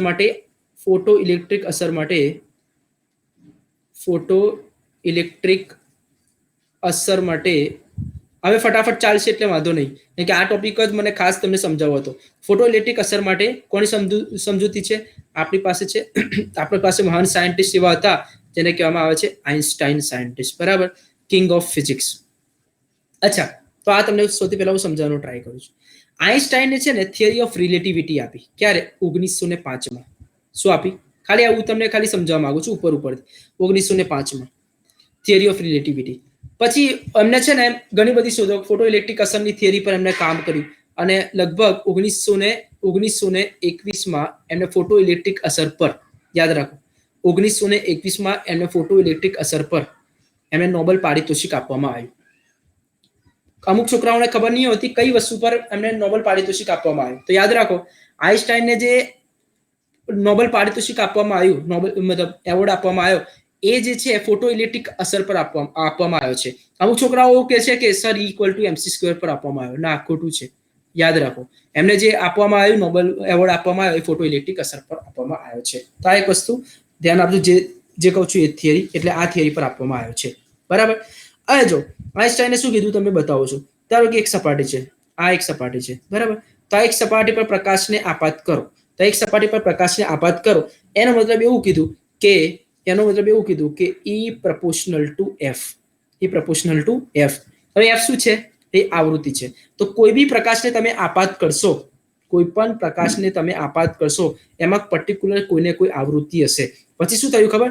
આને ચલે છે નિશાનને દૂર કરીશ તો અહીંયા હું લખીશ HF, બરાબર. H શું છે? એ પ્લાન્ક અચળાંક છે. યાદ રાખો, H એ પ્લાન્ક અચળાંક છે, જેની મૂલ્ય જે આવશે કંઈક આ પ્રમાણે 6.625 × 10⁻⁻34, બરાબર. તો જૂલ ઇન્ટુ સેકન્ડ આવશે આનો એકમ. ખાસ યાદ રાખી લેજો.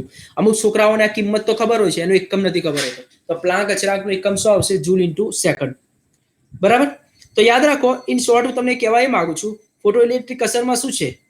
ફોટો ઇલેક્ટ્રિક અસરમાં કે પ્રકાશને તમે જે આપાત કરો છો, એમાં આ પ્રકાશમાં શું હોય છે? આવૃત્તિ હોય છે. શું હોય છે? એટલે આમાં જે છે ફોટોનની સંખ્યા રહેલી હોય છે. કોની સંખ્યા રહેલી હશે? ફોટોન. કોની સંખ્યા હોય છે? ફોટોન એટલે શું છે? તમને ખબર હશે કે પ્રકાશમાંથી જે તમને કણો મળે છે, પાર્ટિકલ મળે છે, એને જ કહેવામાં આવે છે ફોટોન. આ તમે જે લાઇટ તમે અત્યારે બેઠા હશો, બરાબર, તો તમારે જે લાઇટ આવશે, તો આ લાઇટ શું છે? એને જ કહેવામાં આવે છે ફોટોન, બરાબર. એને ક્વોન્ટા કહેવામાં આવે છે. ઘણા બધા આવે પાર્ટિકલ, એને ક્વોન્ટા કહેવામાં આવે છે. ઓકે, તો હું તમને ફરી એક વખત કહું છું, ફરી એક વખત સમજાવવાનો ટ્રાય કરું છું. ધાતુનું વર્ક ફંક્શન કોને કહેવાય? તો ફરી એક વખત કહું છું કે ધારો કે તમારી પાસે એક સપાટી છે, અહીંયા એક ઇલેક્ટ્રોન છે. યાદ રાખો, તો હું શું કરું છું? અહીંયા પ્રકાશ આપું છું. જો હું ફોર્મ્યુલા બનાવું છું, ફોર્મ્યુલા કેમની બને છે ધ્યાન આપજો. આ જે સપાટી છે એના ઉપર એની અંદર એક ઇલેક્ટ્રોન છે. ઇલેક્ટ્રોન પર શું આપું છું? પ્રકાશ. આ જે પ્રકાશ આપીશ એને શું નામ આપી દીધું? HF. તો અહીંયા હું લખી દઈશ HF. યાદ રાખો. હવે જેવું અહીંયા પ્રકાશ આપીશ તો ઇલેક્ટ્રોન કઈ નીકળશે? ધાતુની સપાટી પર આવશે. ધાતુની એટલે ઇલેક્ટ્રોન બહાર નીકળશે. આ જે ઇલેક્ટ્રોન બહાર નીકળ્યો, યાદ રાખો, ઇલેક્ટ્રોન બહાર નીકળ્યો એને શું કહેવામાં આવે છે? લઘુત્તમ ઉર્જા આપવી પડતી. લઘુત્તમ ઉર્જાને શું કહેવામાં આવે છે? બોલો. Very good. તો એમાં એટલે ટોટલ જે વર્ક ફંક્શન, એટલે ટોટલ જે આપું છું HF માંથી આ બાદ થશે એટલે લખાશે અહીંયા કાર્ય વિધેય વર્ક ફંક્શન, જેને કહેવામાં આવે છે φ0.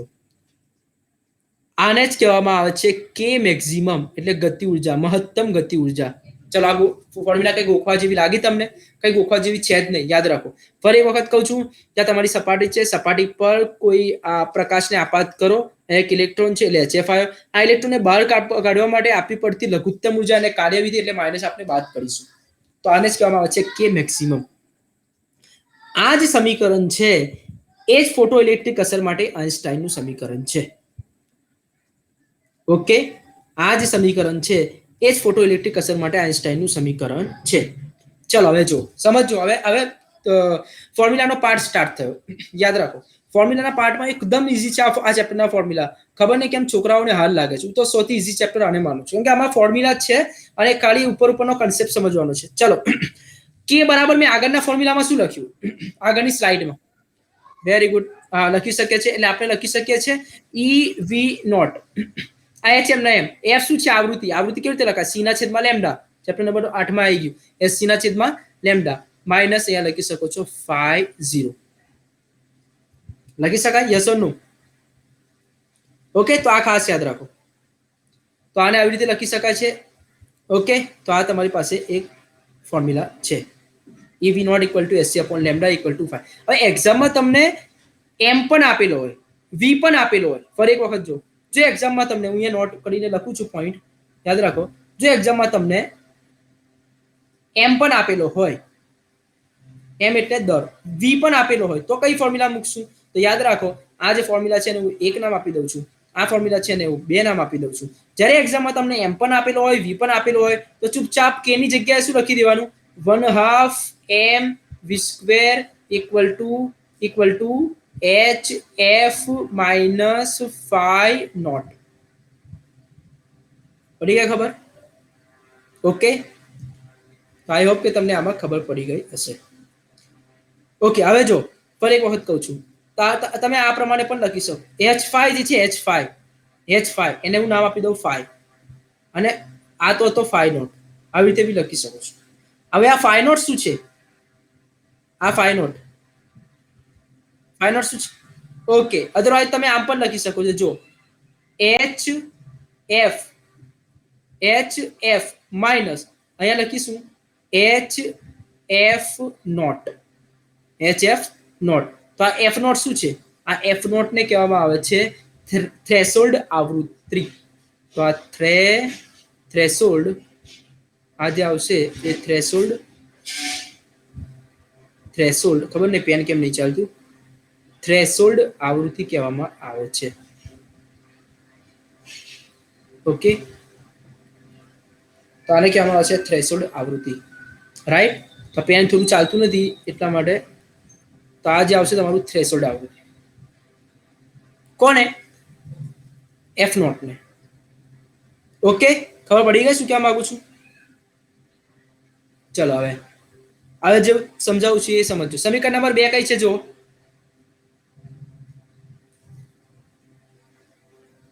છે સમીકરણ નંબર 2.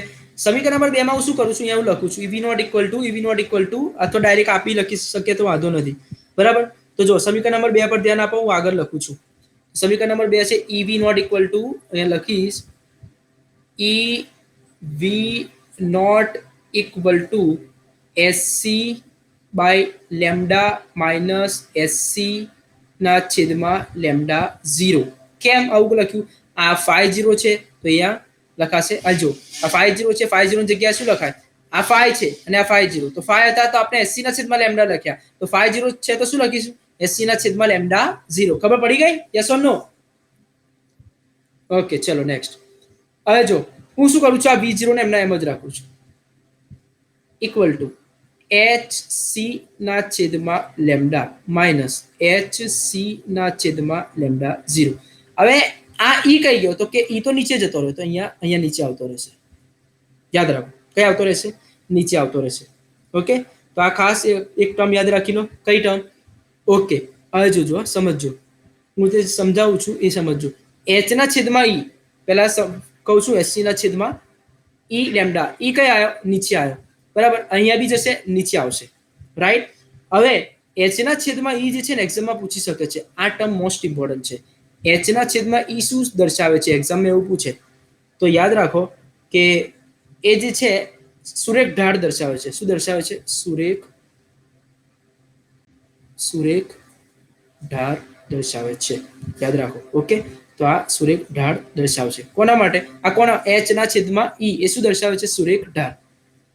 તો એક્ઝામમાં પૂછી શકે છે h ના છેદમાં e ઇક્વલ ટુ ખાલી જગ્યા, તો સુરેખ ઢાળ દર્શાવશે. બરાબર. તો આ ખાસ એ વસ્તુ યાદ રાખવાની છે. ફરી એક વખત V0 એમના એમ રહેશે, e ને નીચે લઈ આવ્યો, આ નીચે અહીંયા જતો રહેશે. ઠીક છે? ખબર પડી ગઈ બધાને? કોઈ ડિફિકલ્ટી છે આ પોઈન્ટમાં? ઓકે, ચલો ગુડ. હવે આ ચેપ્ટરમાંથી કંઈક આઈએમપી મને લાગતું હોય 2 માર્ક્સમાં, તો આ થિયરી ખાસ લાગે છે, ફોટોનની લાક્ષણિકતા. તો તમે આ કરી શકો છો, બાકી આ ચેપ્ટરમાંથી કંઈ ન કરો તો ચાલશે. એટલે આ ફોર્મ્યુલા કરી દેજો 3 માર્ક્સ માટે. તો ફોટોનની લાક્ષણિકતાની વાત કરીશું આપણે સૌથી પહેલા. ફોટોનની, બરાબર. તો ફોટોનની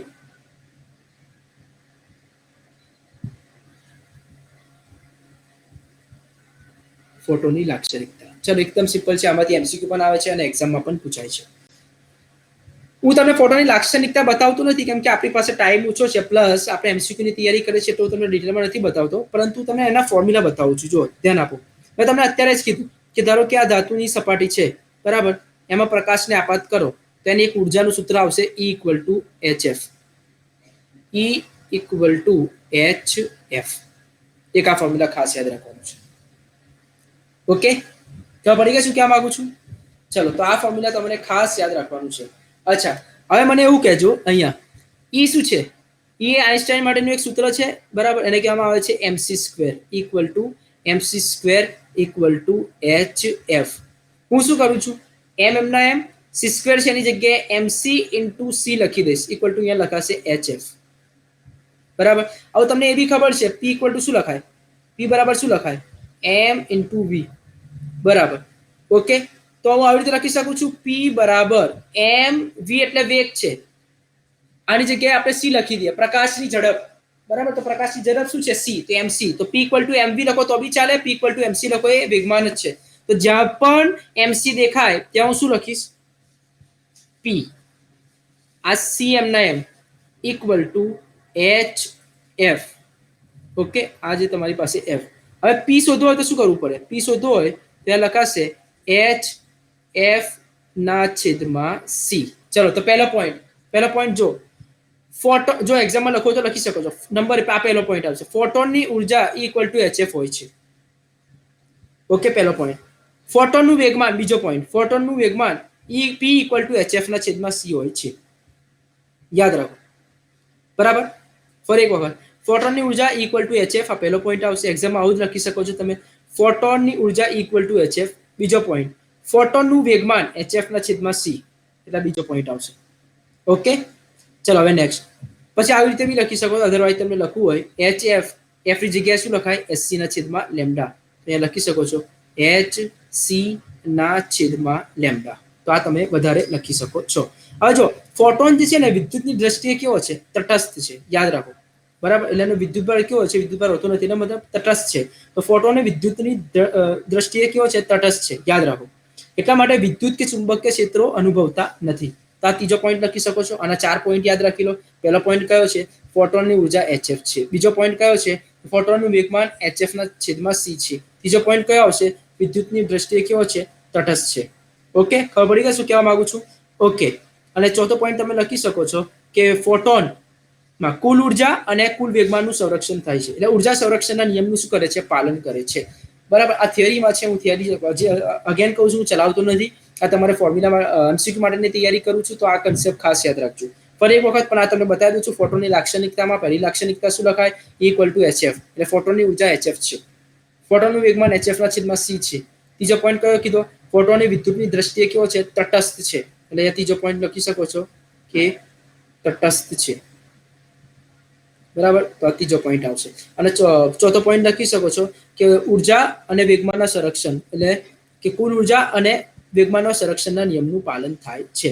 કેમાં? ફોટોનની લાક્ષણિકતામાં. તો આ 4 પોઈન્ટ છે. તો તમે એક્ઝામમાં જો 2 માર્ક્સમાં પૂછે તો આટલી લખશો તો 100% 2 માંથી 2 માર્ક્સ તમને મળી જશે. પરંતુ એક્ઝામમાં ડાયરેક્ટ ના લખતા E equal to HF, P equal to HF upon c, તટસ્થ, મારી જેમ ના લખતા. એક્ઝામમાં લખજો ઉર્જા આ છે, વેગમાન આ છે, તે વિદ્યુતની દ્રષ્ટિએ તટસ્થ છે. તટસ્થ હોય એટલે એના પર વિદ્યુત અને ચુંબકની કોઈ અસર થતી નથી. વિદ્યુત બરાબર અને ચુંબકની કોઈ અસર થતી નથી, યાદ રાખો. ઓકે, તો આ ખાસ યાદ રાખો. એટલે આ ઈ છે વિદ્યુત ક્ષેત્ર, આ બી ચુંબકીય ક્ષેત્ર, એની કોઈ અસર થાય નહીં. તો આ તમારે આ ખાસ યાદ રાખવાની જરૂર હતી. હવે આપણે નેક્સ્ટ પોઈન્ટ તરફ જઈ રહ્યા છે કે દ્રવ્યનું સ્વરૂપ સમજાવો. એમાં એક થિયરી છે તમારા સિલેબસમાં કે દ્વિભોગલી તરંગલંબાઈ કોને કહેવાય. તો હું તમને એ જ બતાવવા માંગુ છું, યાદ રાખો કે દ્રવ્ય જે છે, દ્રવ્ય એટલે તમને ખબર જ છે, મેં પહેલા જ આ ચેપ્ટરનું નામ જ છે વિકિરણ અને દ્રવ્યનો દ્વૈત સ્વભાવ. તો યાદ રાખો, આ જે દ્રવ્ય જે છે એ ગતિ કરતા હોય, દ્રવ્યના કણો કેવા હોય, ગતિ કરતા હોય, બરાબર. તો ત્યારે એની પ્રકૃતિ કેવી હશે, ત્યારે કેવો સ્વભાવ ધરાવશે, એના વિશેની જે થિયરી આપી, યસ, તો એના વિશેની જે થિયરી આપી એ દ્વિભોગલીનો અર્ધીતક એને જ કહેવામાં આવે છે. હવે તમને એક વસ્તુ બતાવું કે તમને ખબર છે કે લેમ્ડા ઇક્વલ ટુ h ના છેદમાં p. હવે આ શું કીધું, આ તમને કહું, જો કોઈ બી બોડી છે, બરાબર, કોઈ બી દ્રવ્ય છે, એ શું કરે છે, એના કણો જે છે એ ગતિ કરે છે, બરાબર. તો દ્રવ્ય એના જે કણો જે છે એ ગતિ કરશે, એનો જે સ્વરૂપ કેવું હશે એ તો તમને ખબર જ છે. હવે યાદ રાખો, તો આ h એમ ના એમ રહેશે. p શું છે, એ જો દ્રવ્ય છે એને એનું માસ શું હોય, m. તો v વ્યક્તિ શું કરતા હોય, ગતિ, તો એ લખાશે mv. કેમ mv લખ્યું, ફરી એક વખત કહું, મેં તમને હમણાં જ કીધું કે દ્રવ્ય જે છે એ ગતિ કરે છે, ગતિ કરે એટલે એનું દર હોય અને સાથે સાથે એનો વેગ શું હોય, v. તો લેમ્ડા ઇક્વલ ટુ h ના છેદમાં mv. આ ફોર્મ્યુલા ઘણી વખત તમારે યુઝ થશે. ફરી વખત કહું છું, લેમ્ડા શું છે, તરંગ લંબાઈ છે, h શું છે, પ્લાન્ક અચળાંક છે, m શું છે, દળ છે, બરાબર, કણનું દ્રવ્યમાન છે, v શું છે, ઝડપ છે. ઓકે, તો આ ખાસ યાદ રાખી લેજો. તો આ તમારે અહીંયા યાદ રાખવાની બાબત છે. હવે હું જે તમને ચલાવવા જઈ રહ્યો છું એ યાદ રાખી લેશો તો તમને એમ સમજો કે આ ચેપ્ટરના 10 થી 15 દાખલા આવડી જશે. આ ચેપ્ટરના તમારે 10 થી 15 દાખલા ઈઝી આવી જશે. ઓકે, તો એ હવે ચલાવું છું, ધ્યાન આપજો. ઓકે, તો જો સૌથી પહેલા તમને ખબર છે કે k ઇક્વલ ટુ 1/2 mv². સમજો, આ આવડી ગયા તેમ સમજો કે તમારા 3 માર્ક્સ પાક્કા 100%. k equal to 1/2 mv². તો k ઇક્વલ ટુ 1/2 mv². હું શું કરું છું, m વડે ગુણીશ અને m વડે ભાગીશ. ઓકે, m વડે ગુણીશ અને m વડે ભાગીશ. તો અહીંયા શું લખાશે, k equal to 1/2 m into m શું લખાશે, m². એ લખાશે v² ના છેદમાં m લખાશે. મેં સિમ્પલ શું કર્યું, m વડે ગુણી અને m વડે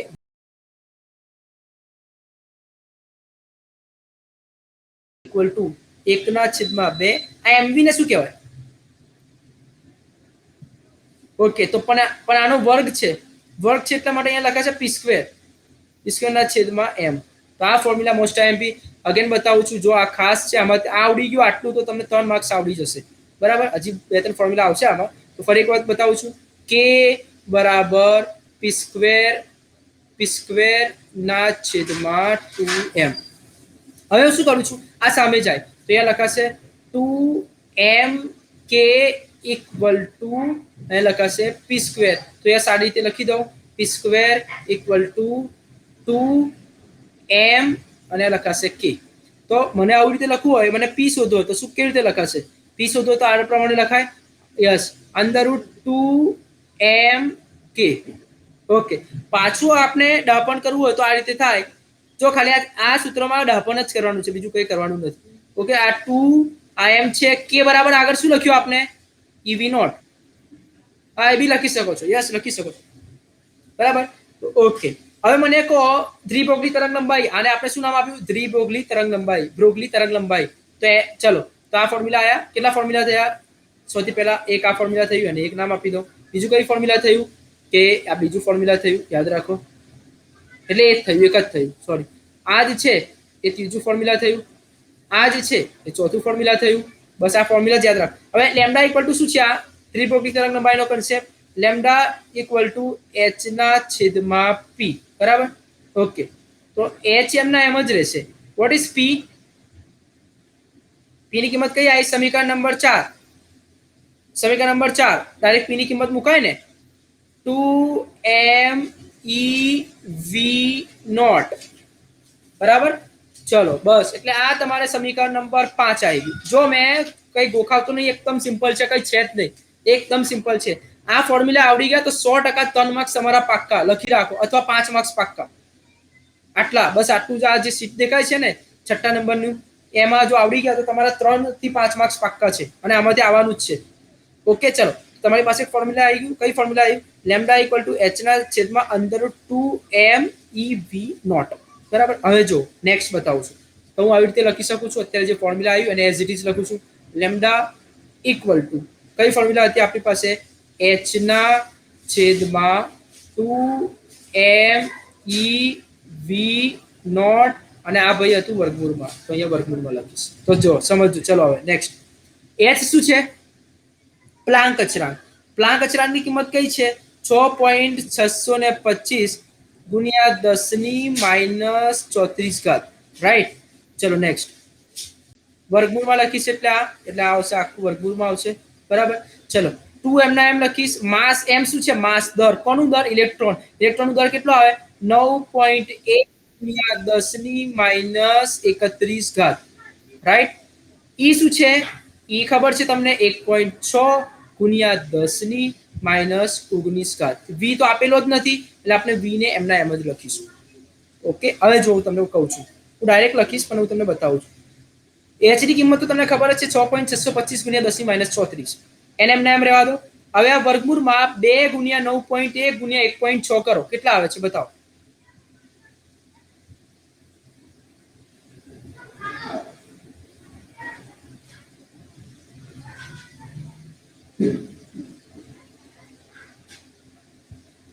બે ગુણ્યા 9.1 ગુણ્યા 1.6,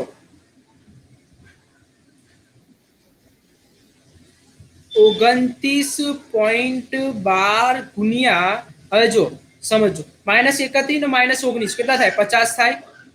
50 એની સાથે અહીંયા લખાશે v0. ઓકે. હવે જો 29.12 નું વર્ગમૂળ લઈ લો.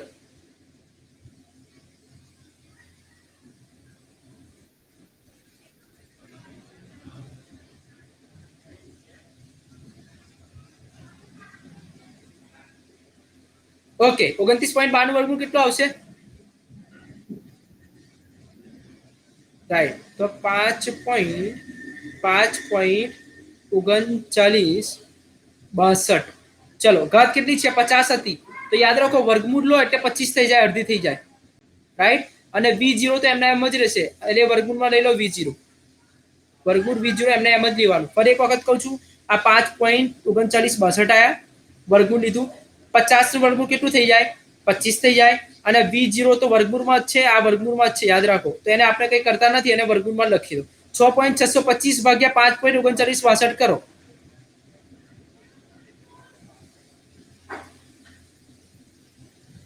Very good. 1.22 બરાબર 7.77, 7 લખીશું છેદમાં. ચલો ઘાત કેટલી લખાશે અહીંયા? 10 ની માઇનસ 34 પ્લસ 25 એટલે -9 લખાય. કેટલી લખાય? ઓકે, -9. આ -9 ને શું કહેવાય? અને છેદમાં શું આવશે? v0. બરાબર, v0. ઓકે.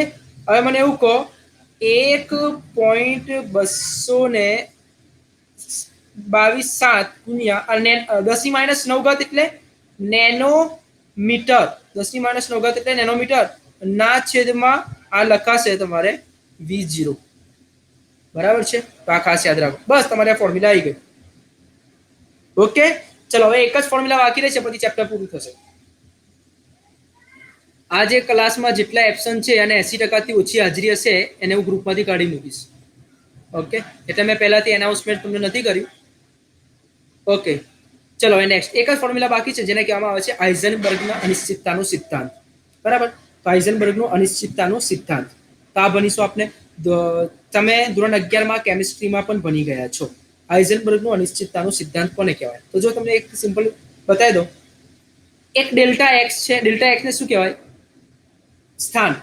ડેલ્ટા પી શું છે? વેગમાન. યાદ રાખો, ડેલ્ટા એક્સ શું છે? સ્થાન. ડેલ્ટા પી વેગમાન. તો હાઇઝનબર્ગ નામના સાયન્ટિસ્ટે એવું કીધું કે ધારો કે તમારી પાસે આ એક પદાર્થ છે, સમજો, અને એક પદાર્થ એક જગ્યાએથી બીજી જગ્યાએ જાય, એક જગ્યાએથી બીજી જગ્યાએ જાય. તો તમે જ્યારે x ને માપન કરો, x એટલે શું છે? સ્થાનાંતર. સ્થાનાંતર કોને કહેવાય એ તમને ખબર જ છે. સ્થાનાંતર એટલે આ બે વચ્ચેનો તફાવત, એટલે આ x1 છે અને આ x2 છે. ધારો કે આ x1 છે અને આ x2 છે, તો આ બે વચ્ચેનો તફાવત લઈ લો અને સદિશ રાશિ x2 - x1. ત્યારે તમે સ્થાનાંતર માપો ત્યારે ડેલ્ટા પી ને સારી રીતે નહીં મપાય. ફરી એક વખત જો સમજો, જ્યારે તમે ડેલ્ટા એક્સ માપો અને ડેલ્ટા એક્સ માપો તો ડેલ્ટા પી એટલે વેગમાન. જ્યારે તમે ડેલ્ટા એક્સ માપવા જશો તો ડેલ્ટા પી ને એક્યુરેટ માપી ન શકાય. એક્યુરેટ એટલે નિશ્ચિત માપી ન શકાય. જ્યારે તમે ડેલ્ટા પી માપશો ત્યારે ડેલ્ટા એક્સ ને માપી ન શકાય. ફોર એક્ઝામ્પલ હું તમને કહું, ફોર એક્ઝામ્પલ એમ સમજો કે તમે એવું કરો છો કે એક માણસ છે અહીંયાથી અહીંયા દોડે છે, બરાબર, અહીંયાથી અહીંયા દોડે છે, તો તમે સ્થાનાંતર તો માપી શકો, પરંતુ વેગમાન માપવા જાઓ, જેવું માપવા જશો તેનો એ આગળ ખસી જશે, બરાબર. હવે તમે ભાગો છો તો તમે ડેલ્ટા એક્સ તમે છેલ્લે માપન થશે x1 અને x2, પણ ડેલ્ટા પી શું કહેવાય? પી એટલે mv, ત્યાં લખાશે m અને આ લખાશે v. તો બંને એક સાથે માપી ના શકાય. આ માપવા જાઓ તો આમાં ભૂલ પડશે, આ માપવા જાઓ તો આમાં ભૂલ પડશે. તેને કહેવામાં આવે છે કે એક જ સમયમાં બંનેને માપી ન શકાય. એનો મતલબ કોઈ બી ઇલેક્ટ્રોન હોય, આપણે અહીંયા ઇલેક્ટ્રોનની વાત કરીશું, તો ઇલેક્ટ્રોન યાદ રાખો, ઇલેક્ટ્રોનનું સ્થાન અને વેગમાન એક જ સમયે ચોકસાઈથી માપી શકાય નહીં. આવું કહેનાર સાયન્ટિસ્ટ છે હાઇઝનબર્ગનો અનિશ્ચિતતાનો સિદ્ધાંત.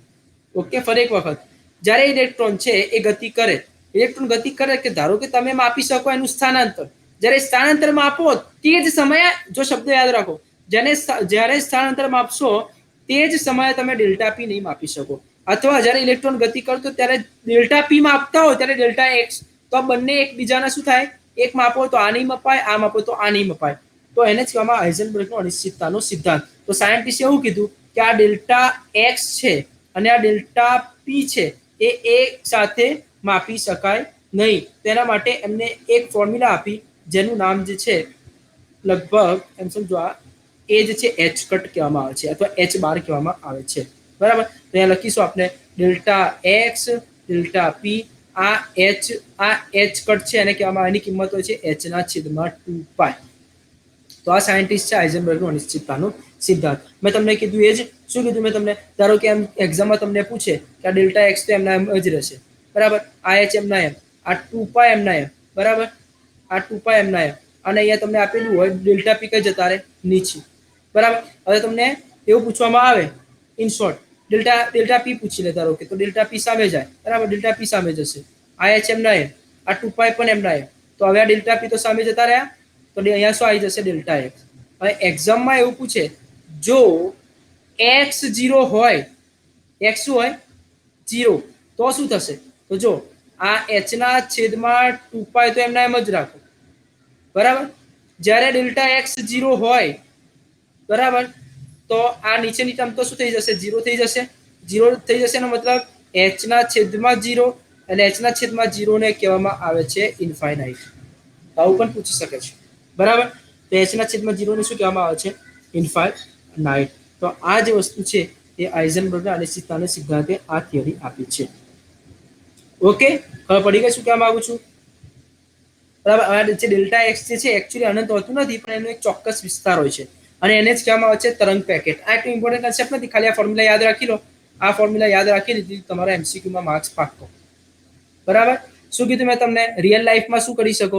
ફોર એક્ઝામ્પલ, બીજું એક એક્ઝામ્પલ આપું. તમે ધારો કે દુકાન પર ગયા, સમજો આ નથી, આ છે ને રિયલ લાઈફમાં ફિઝિક્સ યુઝ જ થાય છે. હાઇઝનબર્ગનો અનિશ્ચિતતાનો સિદ્ધાંત શું કહે છે? તમે ધારો કે કોઈ દુકાન પર ગયા અને એ વસ્તુ જે છે 2000 ની છે, બરાબર છે. દુકાનદારે એવું કીધું કે ભાઈ આ વસ્તુ જે છે 2000 રૂપિયાની છે. તો તમને એવું કહેશો કે ભાઈ એક કામ કરો ને, તમે મને 1500 રૂપિયામાં આપી દો. કેટલામાં આપી દો? 1500 રૂપિયામાં આપી દો. તો પેલો કહેશે ના ભાઈ, આ તો મારી પોતાની કિંમત જ આટલામાં ના પડે, મને તો નુકસાન જાય. તો પેલો એમ કહેશે ચલો એક કામ કરો, તમે 1900 આપી દો, 1950 આપી દો, એમ કહેશે. પણ તમે કહેશો ના, હું હવે 1500 જ આપીશ. પછી બહુ એ કરે તો ચલો 50 રૂપિયા વધારે લઈ લો.